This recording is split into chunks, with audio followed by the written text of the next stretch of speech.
Uma unenkinga nomntwana wakho oyi-teenager, ngizoku-advise ukuthi ake umenzele i-birth chart. Umenzele i-birth chart, u-understand ukuthi impilo yakhe ithini, uzokwenzani la emhlabeni, i-purpose yakhe ithini.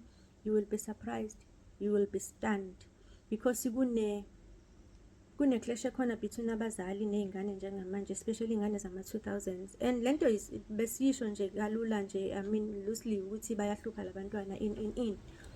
But just recently ngibhizi nokwenzela abantu ama-birth charts, and I'm finding ukuthi ama-birth charts ey'ngane lezi ezincane asho almost the same thing, yokuthi i-purpose yabo baze kuzoshintsha izinto, nama-limiting belief system bazoshintsha izinto besenza ngazo kudala, bazokwenza ngendlela entsha bona, because umhlaba vele usumi ngaleyo ndlela yokuthi sekumele ukuthi ushintshe. So the universe is using them ukuthi umhlaba ushintshe. I-future ayifani ne-past.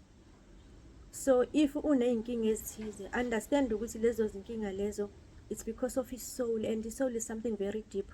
I-purpose yomuntu, i-soul, sekumele ukuthi thina as abantu sizame ukuthi sithi work around-ke manje lama-purposes alama-soul alabantwana, without ukuthi silwe kakhulu. Singabeka umthetho and be firm as abazali, kodwa kumele ukuthi siphinde siyekelele i-universe yenze into yayo ngokuthi sibe understanding futhi sifake uthando. Yenza i-birth chart yomntwana wakho and find out who they really are.